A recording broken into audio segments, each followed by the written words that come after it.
Hello, this is Lucy Filce at Pilates Birmingham.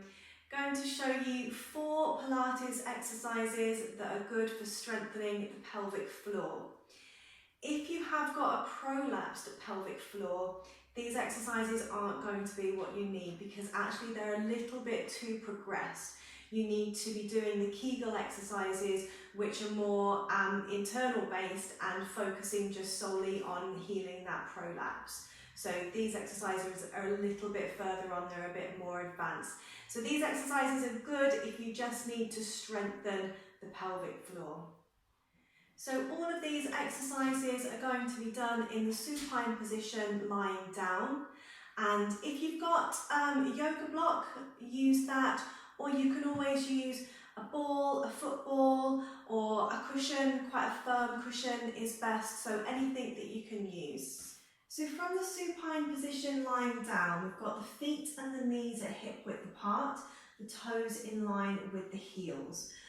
We're going to start with the pelvis in a neutral position. So this is where we've got the hip bones and the pubic bones sitting level. So we've got a natural curve in the lower back. You might need a cushion for your head.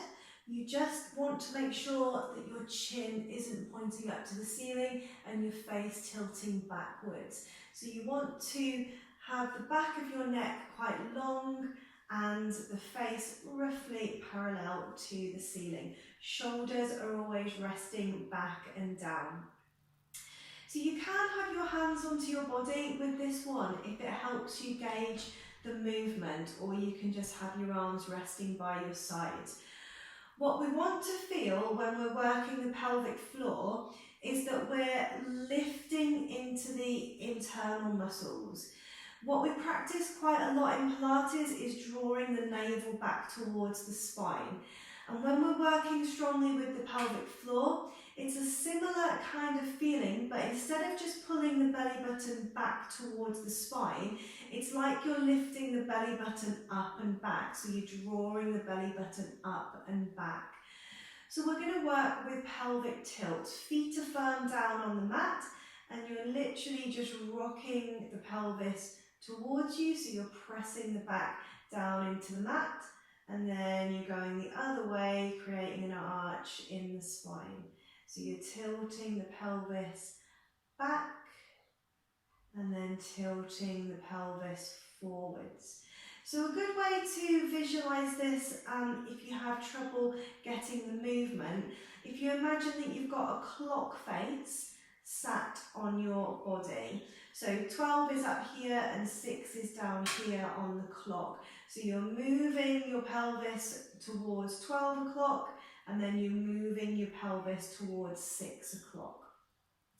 What we want to feel when we're doing this exercise is that we're keeping the backs of the legs and the muscles in the bottom relaxed. So we're doing the exercise just solely with our core muscles. So tilting towards 6 o'clock, scoop and hollow on the abdominals, feel like you're lifting the belly button up and back, you're tilting towards 12 o'clock. So releasing, arching the back, tilting towards you, pressing the back flat.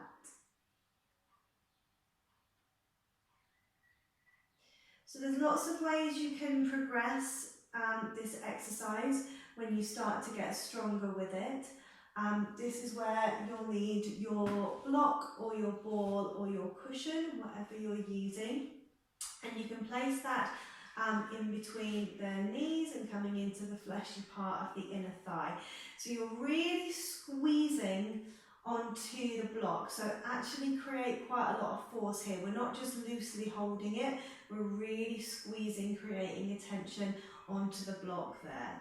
And then we can do our clock. So you're tilting towards 12 o'clock and then towards 6 o'clock, but keeping that strong pressure onto the block or the ball that we're squeezing.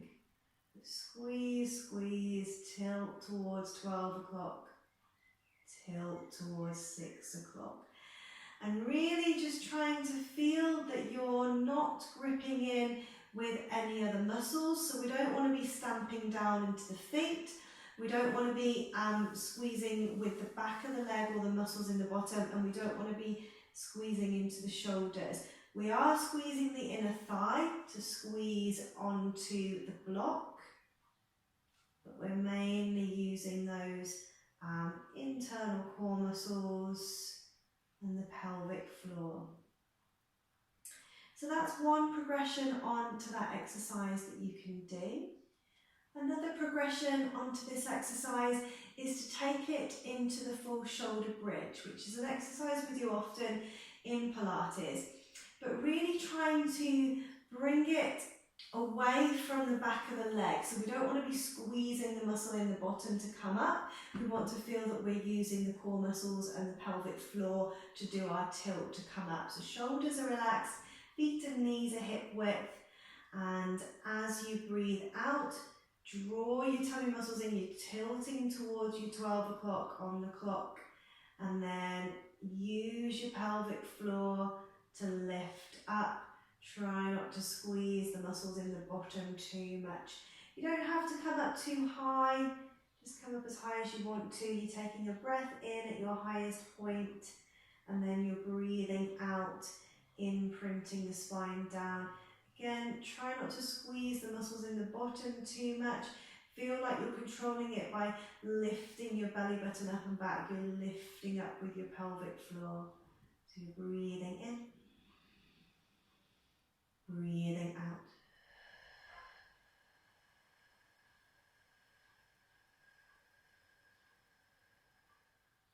Breathing in, breathing out.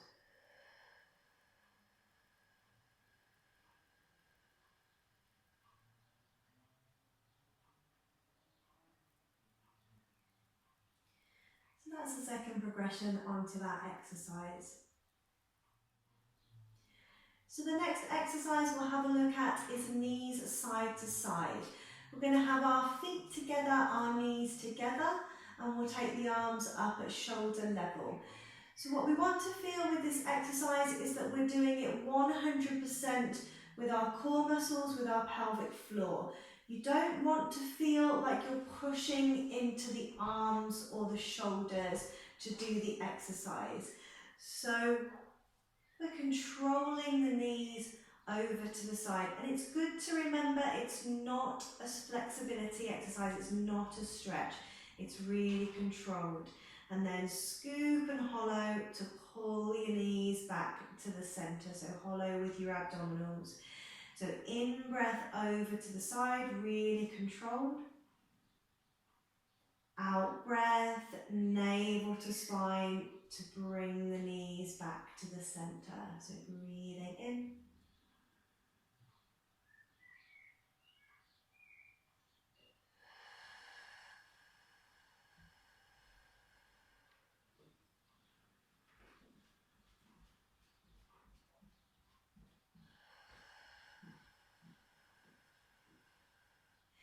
So I'll just do what we don't want to do with this exercise, because sometimes it makes more sense when we know what we're not supposed to be doing.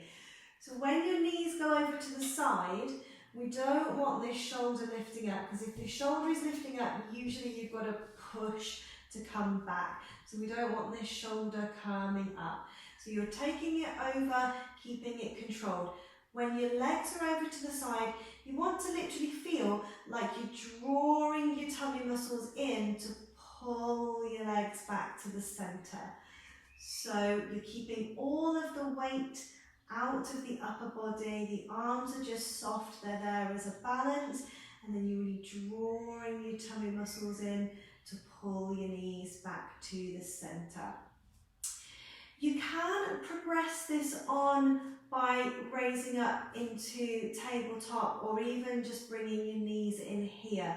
But what I would say is be really careful, because anything where you're lifting your feet up off the mat actually starts to have an action like it's pushing down on the pelvic floor. So if your pelvic floor is quite weak, that's going to put quite a lot of pressure on it. So if you're just looking for exercises to really strengthen the pelvic floor and this starts to feel a bit too easy, Do try it from this position, but if you are aware that you're borderline having a prolapse, then just leave your feet down on the floor. Don't lift the feet up at all. So I'll just do a couple from that position, in that extended position, just so you know what it looks like. We're breathing in, going over to the side. Remember, don't lift that shoulder. It's really controlled. And out breath, navel to spine, back to the centre.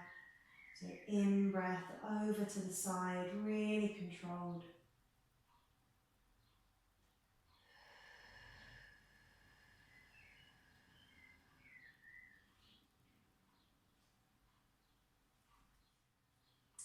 So next we'll look at the hip abduction exercise. And again, we'll start it from this position with the feet down on the mat. We're in a neutral back position, so we've got our natural curve in the spine, our hip bones and pubic bone are sitting level. And with this exercise, we want to feel that we keep the hip bones sitting completely level, so parallel to the ceiling. What we don't want happening with this exercise is the hip lifting up. So you can have your hands onto your hip bones if you feel like that helps you keep the steadiness in the pelvis, or just rest your arms down by your sides. So we'll alternate sides, keeping your foot down on the mat. You're going to breathe in as you open out to the side, and you're going to breathe out, scoop and hollow, lift up through the pelvic floor as you bring your knee back to the centre. So you're alternating sides. In breath over to the side, and then really scoop and hollow, lift up with the pelvic floor to bring the knee back to the centre. So you're breathing in, out to the side, out, breath back to the centre, in, breath out to the side.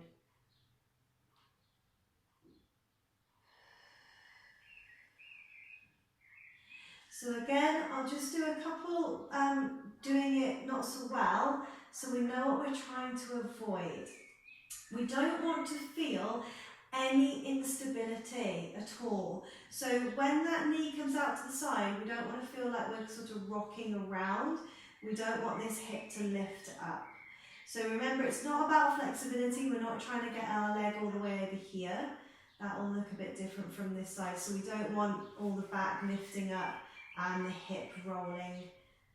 So we don't want all of that unstable position in the body. What you want to feel is that you're really scooping in. You're not just drawing your belly back towards your spine, you're feeling like you're lifting up. So you're lifting up through the pelvic floor, and everything stays completely steady. So it's literally just that leg coming out to the side. Everything else is completely stable. Just one other thing to watch out for, and I see this happen quite a lot in class. Sometimes when it's difficult to find the muscles that you're trying to use, we tend to tense the whole body to try and tense one muscle, because we're not strong enough to just isolate muscles on their own.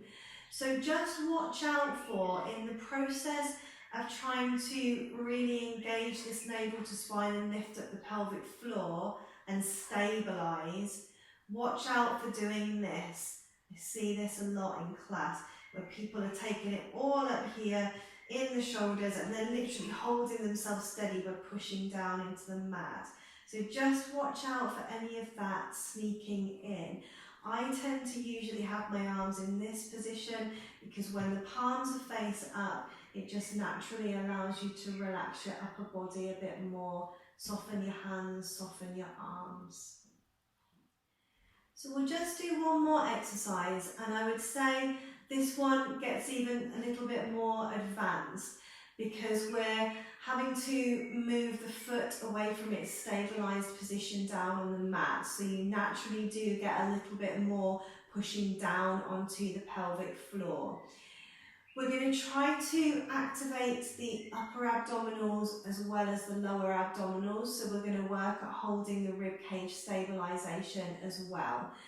With your rib cage stabilisation, we want to feel that we're drawing our ribs towards each other, and like we're drawing our front ribs down to our back ribs, and like we're holding our rib cage in a really strong connection to the pelvis. So when we're not stabilising the rib cage, often we feel like the ribs move away from each other, they lift up, and they draw away from the hips. So you end up sort of in this position with the upper body, which is not what we want to do. It means we're not engaging these upper abdominals.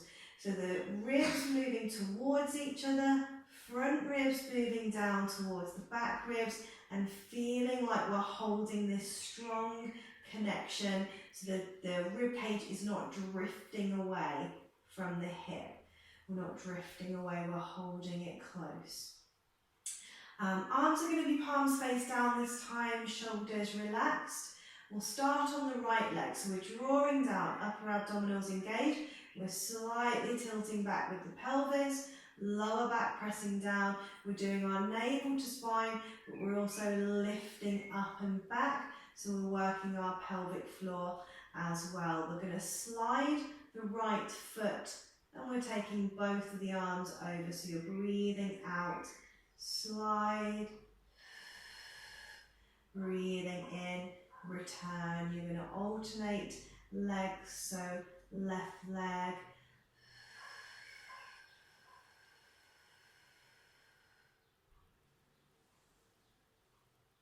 so out breath,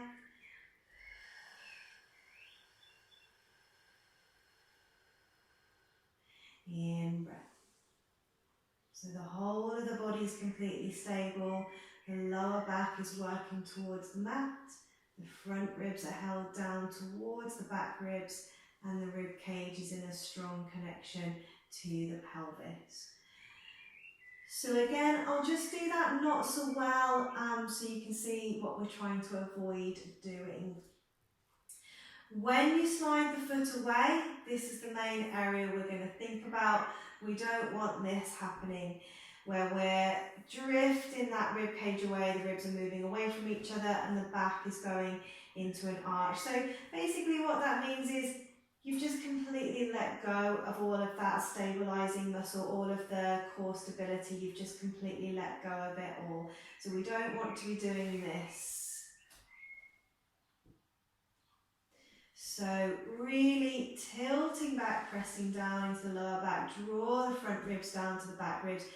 Even just being in that position might feel hard enough because that is actually quite strong to draw down and to hold the rib cage down close to the hips. That's actually just quite strong there on its own. Maybe just try it with just the legs first of all, holding that position. And then when you feel a bit braver, start to add the arms. You don't even have to go all of the way back. You can start it quite small until you feel strong enough to go all of the way. But just watch out for those ribs wanting to flare out at that last part of the movement.